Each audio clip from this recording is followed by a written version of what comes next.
All right, that's it, people. We are going live. It is time. Buckle in, grab your popcorn, grab your favorite beverage, whether it be adult or just pure hydration, because it is time to go on a freedom safari. You're going to love every second of it. It's going to have a little bit of humor, a little bit of sarcasm. A tear might come to your eye. Too much winning is almost guaranteed to occur. And we're going to get a little bit spicy about some things going to drop tomorrow. Y'all, every single bit of this you're going to love. So make sure you hit that like button, subscribe to the channel, turn the notification bell on. Everything will be linked in the description box below for you not only to understand where I'm coming from, all my sources will be cited, and of course you can make your own content if you want, because it's all collected for you right there. All right, everything as per usual, comments, chats, emojis make the entire world go round, and it looks like we are having a little bit of a weird scenario with the launch on YouTube. So once you guys get in here, make sure you get that audio, the video. It looks like it is not kicked over yet, but everything looks solid on my end, which is a little strange. All right, let me hear you guys in the comments to make sure that we are good to go, and then we will be ready to rock. Just make sure everything is solid. Okay, cool. You guys are showing up. That is excellent. Here we go. No notifications. That checks out with what we are seeing on the live stream interface right now. Okay, it says it's excellent, so we're just going to keep it going. All right, people, listen.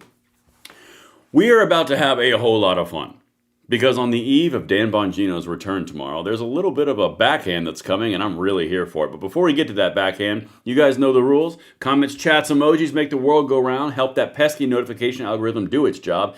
And those that are early, like yourselves, get to experience the live stream effect of the humor and appetizer of freedom. All right, let's get into this, guys. I am just going to trust that the system is going. Good stuff. Okay, here we go.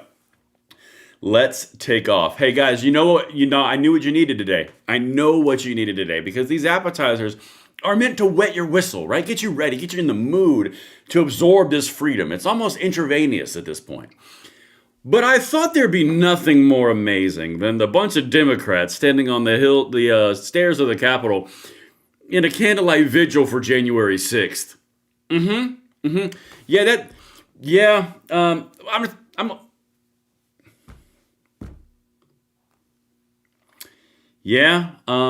There's actually, audio is actually on. They're actually shutting up for once in a candlelight vigil. Democrats, the leaders of the House, the Senate, all very, very introspective. Oh my God, there's Jasmine Crockett. Oh, guys, we're just going to keep on playing it. There's Lucy McBath. Oh my goodness gracious, we got the who's who in here.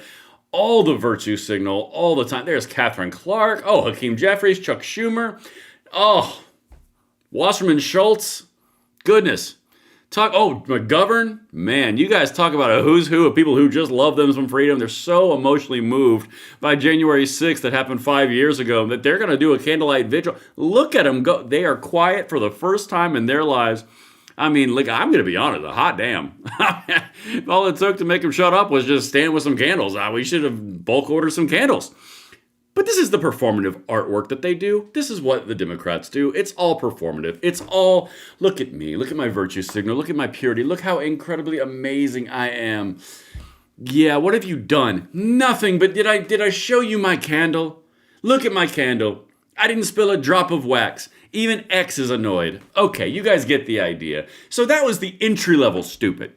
Now what I'm going to bring you, again, for your appetizer delight, is something that is happening in Chicago. And this is really important for you to understand, guys, because this is in Chicago. I'm going to say Chicago a couple more times. Just Chicago, Chi-Town, Windy City. There's a big hullabaloo, quite apparently, that Trump raised the property taxes in Chicago. Yeah. These people vote. All right, let's keep on going. Let's get into Chicago, see what the deal is. Maybe it's something we're missing. Watch this.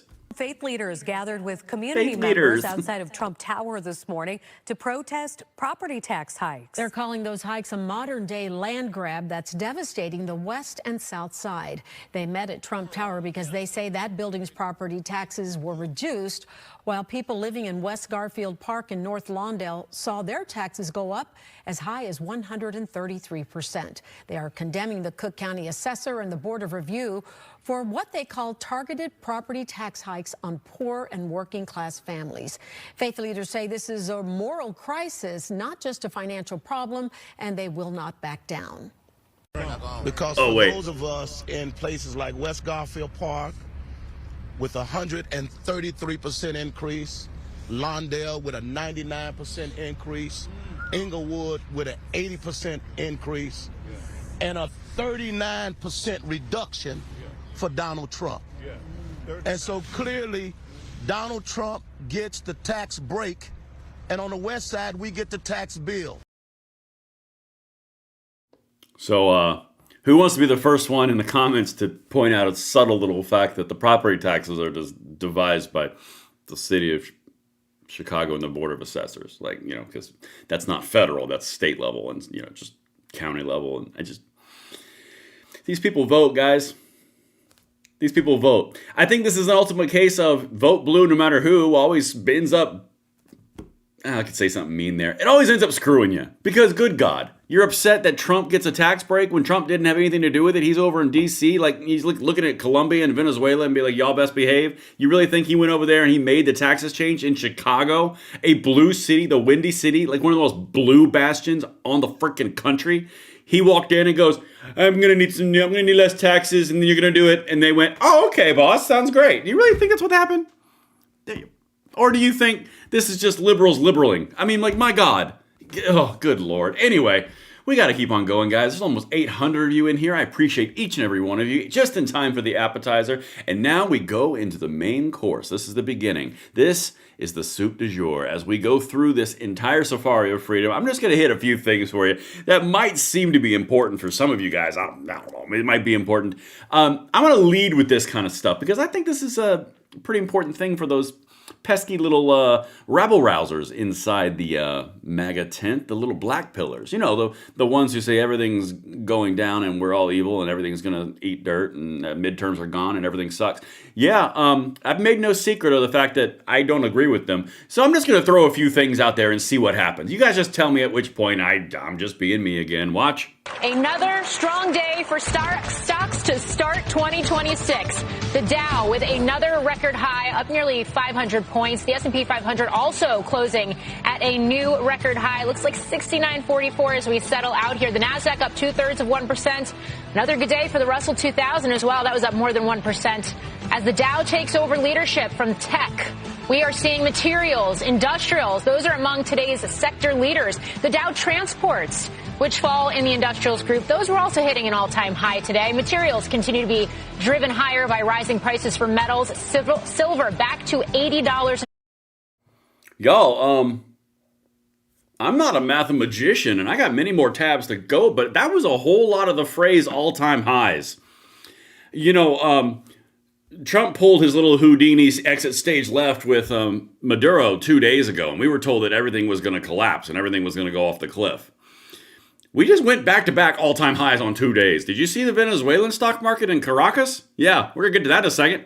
You want to look at Trump's approval numbers? Got that for you in a second. Y'all, I'm telling you, there's a whole lot of people who thrive on division and thrive on blackpilling and thrive on chicken littling, and it's not benefiting anyone but themselves because it does not match with reality. And I'm just going to couch this as a little setup for Dan Bongino's return tomorrow when he is going to, I really think he's going to unleash hell, and it's probably a little bit deserved. All right, let's keep on going. We got even more stuff. I'm just going to keep on building on that hope train. Oh my goodness, guys, the sarcasm button has got to go on for this one. Gas prices are now under an average of $2.81 a gallon, the lowest level since 2021. That's weird. 2021, that's right when Biden started. American households are set to save $11 billion on gasoline in 2026. $11 billion. Hold on. Come here. $11 billion. Do you know what $11 billion is going to do in discretionary income inside the United States for everyday Americans? Because the one thing that everyday Americans are uniform in their expenditure is gas and consumption of gas. It's gas, rent, and groceries. We all got to eat. We all got to live. We all got to transport. Those things are going to directly affect everyone watching these videos and everyone else in the country who is not yet to discover this channel, which with your help, with the liking, the subscribing, and the sharing, they will soon. But we're all going to get some of this love. What do you think $11 billion additional money going into everyone's pockets at a universal level is going to do for transportation of goods, transportation of retail goods, transportation of manufacturing goods, transportation of any type of good across the United States, which all of it is transported through trucking, which uses gas? Prices are going to go like this. Okay, let's continue. I think I've brought you close enough, long enough. Maybe we have something else that I can bring to your attention, things that will be extremely helpful for you to share in your upcoming liberal tea parties, because I know you guys go to those. All right, here you go. 5 days into the new year, the gas prices are already falling across the United States. I just want to say this part out loud really quickly, because I thought this was rather striking. Below $3 a gallon in 40 states. That's 4 out of 5. Below $2.75 in 26 states. That's just over half. Below $2.50 a gallon in 17 states, and below $2 a gallon in 10 states. Let me timestamp myself for you guys. Let me just kind of give you a little bit of age stamp for me. When I started driving at the age of 16, gas just ticked over 99 cents into $1, and I was irate. So that happened the summer that I turned 16. So $2 a gallon, we're almost to my level. A bunch of years ago. I mean, good Lord, guys. I swear. I mean, like, yeah, the whole world's collapsing, I guess. I don't know what's happening. We're just going to lose everything, and the entire world's gone, and Trump's destroying everything, and Republicans suck, and... Oh, my God, that's the black pillars talking. All right, here you go. Here's some more. Trump hits his best approval rating since the start of government shutdown.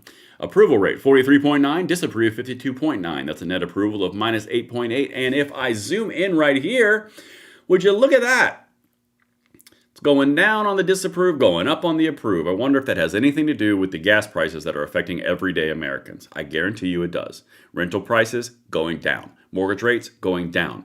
The amount of consumption from groceries and gas going down. 2.2 million people were shown the old Maduro exit out of our country for over the last 11 months. And now you're seeing prices go down because consumption went down. Supply went up, demand went down. This is very, very straightforward and simple. But that's what happened. That's what you're seeing. And so all of those policies that are implemented and have been going in only 11 months, they're starting to bear fruit. And you're starting to see it. And the approval numbers are turning the right way. I'm telling you guys, I'm not a magician and I'm not Nostradamus, but I can see everything I'm bringing to you and I source everything and it looks a certain direction. And I'm going to tell you about it because there's no benefit for me to tell you the world sucks and I keep on coming back for clickbait and negativity all the time because I'm just not going to do it. All right, here we go. You can tell it's one of my sore spots. To me, it's manipulation for money. Anyway, let's keep on going. Republicans versus Democrats, trust on issues. And guys, if this does not make you smile, check your pulse. You might be dead. Honest to God. Because here's the new polling that everyone trusts which party on. Hold on. Let's get it. National security. Republican. Red 10. Immigration. Red 10. That's weird. I thought they were like Nazis without badges and masks and stuff. Foreign policy. R5. Trade. R4. National debt. R2. Economy. R1. Taxes. R1. Now we're going to go to Team Blue. Energy. D+3. Medicare and Social Security, D+13, Healthcare, D+14, Abortion, D+15, LGBTQ rights, D+26. They've got nothing anyone cares about. Because the top issues, the biggest ones, are national security, immigration, foreign policy, trade, national debt, economy, and taxes.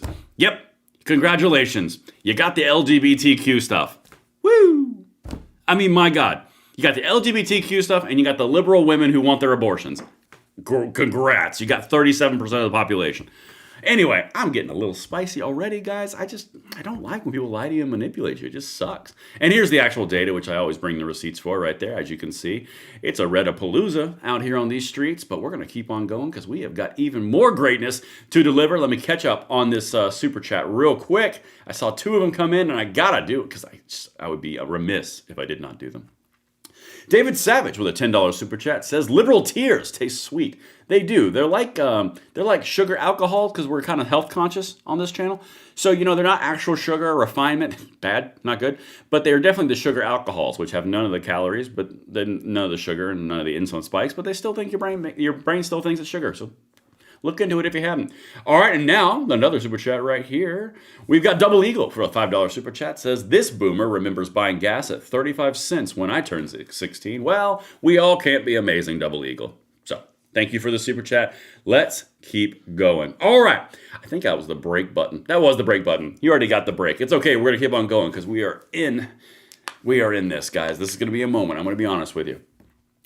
I'm about to be a little bit spicy, not to anybody by name, but to an overall ethos, and explain to you a few things that happens in the creator side of things. And this is a moment where I'm just going to let you behind the curtain a little bit. So one of the reasons that I consistently bring you all the data that I bring you, and one of the reasons that I source every single thing that I bring you, and I've done it for 5 years. The people who have been with me for 5 years on this channel know that I've sourced every single thing, and it's always in my description box. And the reason why is because then I can always point to my sources. I can always point to the source material, and I can say, I'm not manipulating this. You can go and read this yourself. If you want to be sourced, here it is, right here. I'm going to show you snippets off screen, and then I'm going to show you the article in the bottom so you can go and confirm it. The reason that I do that, again, a moment of pure, candid honesty and truth with you guys, is because if I say something that has a national impact in the wrong direction, whether negative or positive, I can always source to the reason of which I've come to that conclusion. My thumbnails and my titles, I try to make them as accurate as possible without clickbaiting anybody and saying that the sky is falling or the Chicken Little is falling or they're going to do this horrible thing to you and then make a video about toasters. I will not do that. That's a very, very, in my opinion, dishonest thing. And what you're seeing in the creator sphere, in this little MAGA Civil War thing, which we're about to address some polling, and Harry Enton is going to blow that out of the water. A lot of the channels that are involved in this kind of crap got all of their growth and all of their momentous views from reporting on anti-woke stuff, anti-Biden stuff, all the leftist stuff. So it was always a negative angle. It was always they are bad because. And when the shoe went on the other foot and Donald Trump took the White House, he took the House, and he took the Senate, the people who were acolytes of those followings were very used to, and as an audience, they were trained to expect negativity. So when they were not given the negativity, they started going in different directions. They started going elsewhere. The audience was seeking out what they wanted. If it wasn't being delivered by an individual creator, they were going to go and find it somewhere else. So what did the creators do? It became a business model of survival or a business model of relevance. And so then everything became, oh, it's so bad, it's so bad, it's so awful. Have you seen this scandal? This is something they're not telling you. They're all lying to you. They hate you. The Republicans hate you. The GOP hates you. Nothing's happening. We might as well go eat dirt. And the views started to come back. Granted, it tore everything apart. That's the background of what you're seeing right now, okay? And you can apply that to any creator you want. Some are a little bit woohoo crazy, and then the other ones are a little bit less crazy. But the bottom line is it's all a seeking of attention in a void of negativity. That's what you're looking at, okay? Now, that's the backstory to this. Dan Bongino, he's coming back tomorrow. He declares war on black pillars and grifters trying to hijack MAGA. And that's kind of what I was just describing. The reason I didn't show it on the screen is because I wanted to give you some backstory to it, okay? If they're trying to hijack MAGA, I don't care. It's not about hijacking anything. What it really is black pillars and grifters that are manipulating on the anger that exists, okay? And that's a big problem. And I'm excited for Dan Bongino to come back tomorrow, and I really hope he unleashes unholy hellfire. Because here's the thing. Even in all the things that I'm showing you and telling you right now, in light of all the positive things, in light of all the negative things that you've been told and you're hearing on the internet, and the people who live perpetually on the internet, there's lots of people who are telling you why everything sucks. They're not telling you that the reality of which they're pitching is not real. Watch this. This is CNN Harry Enton saying openly, yeah, it turns out that all that hype from the black pills, from the people who are trying to come onto the scene in the MAGA side, from the Democrats, from the media, all that stuff about everyone hates Donald Trump and everyone hates Republicans and all Republicans hate Donald, it's not really true. We kind of got a little over-exaggerated. Yeah, watch. Here's Harry Enton. I'm just going to let it rip. About what the president's done in Venezuela? Let me be very clear. There is no rift in the Republican Party. Yes, there are some folks like Marjorie. Hold on, it'll clear up. Come on, Harry. Come on, cat, got your tongue. God almighty, put my water bottle down. Come on. Come on, Harry. Party. Yes, there are some folks like Marjorie. All right, the audio is being goofy. I'm going to replay this one because this is important. Hold on. I have got to reboost this one because this is a very important one. It culminates my entire point of which I just laid out to you guys. I can't be having Harry Enton be trippy on X. Hold on a second. Here we go. Turn the audio back up. Let me be very clear. There is no rift in the Republican Party. Yes, there are some folks like Marjorie Taylor Greene and Thomas Massie who are quite skeptical of this. They are very much in the minority. What are we talking about here? Well, why don't we just talk the GOP on the U.S. military ousting Maduro? Ipsos, 65% support, 6% opposed. How about the whole 6%, huh? 74% support, just 10% opposed. If you look among 2024 Trump supporters, we're talking about 80% support. The vast, vast majority of Republicans are with Donald Trump on this issue. Massey and Marjorie Taylor Greene are very much in the minority. Very few Republicans are with him. You say they're with. You know, I'll be honest with you. I mean, like 6%, like, man, everybody on the old team jumping ship, it doesn't seem to be working out for you. 6% of Republicans are down with that. 85% are like, yeah, nah. That's why I do the things that I do. That's why I tell you these things, because it does not match reality, a lot of the people that you're seeing. Like, I mean, a lot of people I truly respect and I truly enjoy watching on our side that I'm kind of going, what the actual hell are you doing? I'm not going to say names, but honest to goodness, come on. I'm like, some of them, I'm like, okay, I don't get what you're doing. I don't get what you're doing. I like you, but I don't get what you're doing. Not every woman has a penis. I mean, you can infer that one, whatever you want. Anyway, let's keep on going. Him on this issue. Do you even need those words, this issue? No, I don't need the words this issue, because the bottom line is this. Donald Trump has had an iron grip on that Republican base for a long period of time, and it is the same iron grip that he had 6 months ago. I know every so often people are trying to say, oh, I spot these little rifts in the Republican base. Oh, you know, they're finally starting to break. They're starting to break from Donald Trump. It ain't happening, at least when it comes to the approval rating. Look at this. 84% 6 months ago, 85% now. You don't have to be a mathematical genius to know 85% and 84% are basically the same number. In fact, 85% is 1 point higher than 84%. Show me. You know, it really is interesting. You know, 84% 6 months ago, massive propaganda push, could cut through it like pea soup, with a knife, like in a cartoon where you see the circle and the cartoon comes out of the fog. Yeah, it was that severe of propaganda from both sides. Almost like it was orchestrated to stop something that was happening, like the lowering of gas prices or the ouster of Maduro or China backing off or China not getting $700,000 barrels of oil a day. That happened about 2 hours ago. I mean, y'all, everything is lining up in 11 months. You've got never before seen judicial action from the Department of Justice Civil Rights Division. They've written multiple amicus briefs on behalf of the Second Amendment. I mean, like literally, you've never seen a majority of these things ever before. Oh, the world's it's going to end. Everyone hates Trump. Yeah, no. Nope. Sorry. All right, let's keep on going. We got a break. Okay, guys, I had to get through that part. I told you there was going to be a spicy backhand, and I'm really excited for Dan Bongino to get back in here because, honest to God, that's going to be fun to watch. I might just cover some stuff because I like me some Dan. Let's keep on going, though, because now we've got to go into the yesteryear. We've got to go into the ethos, the void. If you saw Scanners, you're right. You're about to go to CNN because sometimes the TDS is so intense, you actually need to be inoculated before you go and watch it. Which is what I'm doing right now. I'm providing you a prophylactic. I'm providing you a Fauci ouchie of sorts against CNN before we go in because it's going to get nasty. Because CNN is on the TDS train today and every single second of it's amazing. We go all the way from TDS over Maduro to TDS about the fact that Donald Trump is lying because it turns out that people in America aren't dying from fentanyl, they're dying from cocaine, so he's a liar. Honest to God. Hand on a Bible. All right, let's keep on going. Again, I'm here for it. Hit the right button. Let's go. Okay, this sets it up. Take it away, Scott. I like Scott. A recent Washington Post poll finds Americans pretty evenly split on the operation over the weekend. 40% approve, 42% disapprove, 18% are unsure. When it comes to who should decide the future leadership of Venezuela, 94% say the Venezuelan people, 6% say the United States. One thing I have to say is, this was a very successful military operation.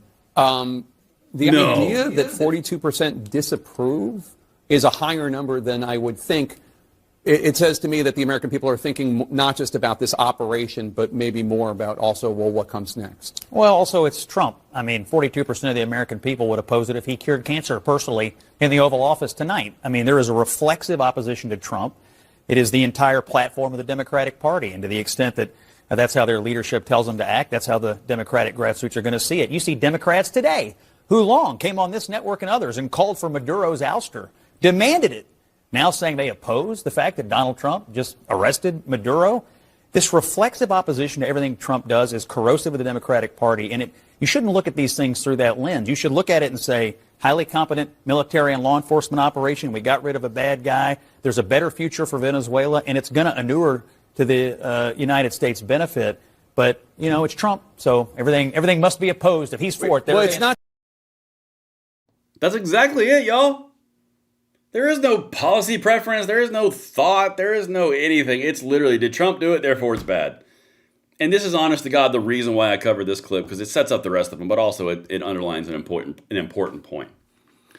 The Democrat Party, I've been telling you for a while, is on life support. And they're going to continue to be on life support for a very, very, very simple reason. They jumped the shark so hard going anti-Trump that they did one of two things. They either ostracized or drove away anybody in their party that was like, okay, he's annoying, I don't like him, but like, can we not be crazy? So they were not pure enough and they got kicked out, which led to a consolidation of the anti-Trump effect, which made the individual base of the Democrat Party only anti-Trump. They don't know what they stand for. They don't know what their policy preferences are. They don't know what leadership is. They don't know what masculinity is. They don't know what testosterone is. They ousted all the men. They ousted anyone not pure enough. And all they're left with is a bunch of TDS people whose only guiding light in life is anti-Trump. That's a problem. And the reason it's a problem is because they can't back away from it. They can't get back into any other aspect of it. They can't say, we need this policy procedure. Nope. Because their people don't care. They want you to fight Donald Trump because that's all you trained your audience on. That's what's happening. All right, now, let's keep on going. And by the way, I'm here for it because the Electoral College is about to shift and 2030 is going to be amazing. All right, so now this is interesting. I found this intriguing. This is an amazing way to wrap the show with this segment. This whole segment is going to be solid. This is the Latin American countries that are polled on if they're happy or not about Maduro being gone. Yeah, Costa Rica, Chile, Colombia, Panama, Peru, Argentina, Ecuador, Uruguay, Mexico. All of those are above 50%. In fact, Costa Rica's like, yeah, we hate that guy. I mean, like, the only one that's not 100% or above 50% happy is the Mexicans. And, like, let's be honest, like, they kind of got their own thing going on with old Claudia down there. So, like, you know, I'm just saying. But that sets the table for these little CNN clips right here. Because honest to God, this guy is about to tell you as an anchor on CNN that Trump is a liar and Trump is bad because people aren't dying from fentanyl like he claimed. They're actually dying from cocaine. Honest to God. Watch. This is what TDS gets you. It gets you a video that freezes. That's what it gets you. Come on. He was alleging that Maduro, again, is a drug trafficker, among other charges, something that will ultimately be decided by jurors. Here's what we know about the illicit drug trade out of Venezuela. The first drug trafficking accusations came against Nicolás Maduro back in 2020 during the first Trump administration. And at the time, the former Attorney General, Bill Barr, said the Venezuelan government facilitated the transport of up to 250 tons of cocaine annually. Experts believe that most of that cocaine, though, is bound for Europe, not the United States. And also, for context, that total falls far, far short of what we see in many other countries. For instance, according to U.S. data, Guatemala, a much smaller nation, saw 1,400 plus metric tons pass through 2018 alone, which we know did wind up flowing into the United States. Cocaine is obviously dangerous and lethal. It is not, though, the drug causing most overdose deaths in the United States. That dubious distinction belongs, of course, to fentanyl. In 2024, the CDC says that drug killed more than 48,000 people here in the United States, more than half the total number of overdose deaths nationwide that year. Cocaine accounted for just about 22,000 deaths. Okay, you see the point here, right? I told you earlier on that they're going to do this little game where they're going to do one of two things. They're going to split hairs about, sure, Maduro's really, really bad, and he killed hundreds of thousands of people, and he displaced 8 million people, and sure, he's a socialist, and sure, he took all the nation's wealth and hid it to himself and his oligarchs, and that's really, really bad. But Trump stepped over the line with his military operation. It is awful. And sure, the Trump administration and the Biden administration and the second Trump administration all declared Nicolas Maduro illegitimate because he stole the election. Again, that would make him an election denier. But, guys, cocaine only kills 22,000 people in the United States a year. Fentanyl does 45,000. So we should just invade China. Yeah. Behold, the splitting of hairs and threading of needles of the far left TDS CNN. Because honest to God, they're trying to make the argument that if you only lose 22,000 people, then that's kind of meager or whatever. By the way, that number is more than the amount of people who are murdered each year with firearms, and they sure are anti-2A too. And then you got 48,000 of fentanyl, so why'd we do anything with Venezuela? Oh, I don't know. Couldn't have anything to do with oil reserves. China getting 41% of their oil from Venezuela per day. I don't know. I'm sure it had nothing to do with strategic, nothing to do with drugs, nothing to do with Maduro, nothing. I'm sure none of that. Y'all, like, these people are idiots. Like, honest to God. All right, let's keep on going, though. Idiots gotta talk. Despite claims by the Trump administration that Maduro's capture will impede the flow of fentanyl, the DA's own assessment for 2025 doesn't even list Venezuela as a foreign illicit drug actor. Instead, it cites trafficking from Mexico, China, Colombia, and India as well. Fentanyl is almost entirely produced in Mexico using chemicals that come from China, according to U.S. authorities. How all this shakes out in the courtroom, we'll see what evidence the U.S. presents. The U.S. is... I've never met a more consolidated amount of people who just hate their country. I mean, like, the media is literally nothing but any way, shape, and form to tear down the United States is perfectly acceptable. Well, we're going to see how the court case with Nicolas Maduro plays out while we cover it like every other murder case. It's the new OJ, didn't you know? I mean, honest to God, if this is what we're going to get, I'm going to have a whole lot of fun tearing this crap apart. But that's the idea. It's not about lives, it's about the political narrative. Sure, we lost 22,000 people, but we lost 45 to fentanyl. What's your worry? I mean, come on. That's what they're saying, guys. I mean, in India, you best watch yourself. I don't know what India popping in there for, though. Hey, all right, let's keep on going. More CNN. I don't know what. I really like this woman. I can't remember her name. Oh, yeah, there you go. Batya Ungar Sargon. I've never met her. I've seen her show a couple times. She has a way of delivering stuff, like kind of like a hammer wrapped in like a pillow. I really like it. It's a gift. It's a gift. She's very sweet while she tears you asunder. It's a thing. Watch this. A simple operation that was very successful could have accomplished many goals. Therefore, it couldn't have accomplished any of them. I say this with all due respect, sir. I'm so grateful to you for the service you've provided to this country.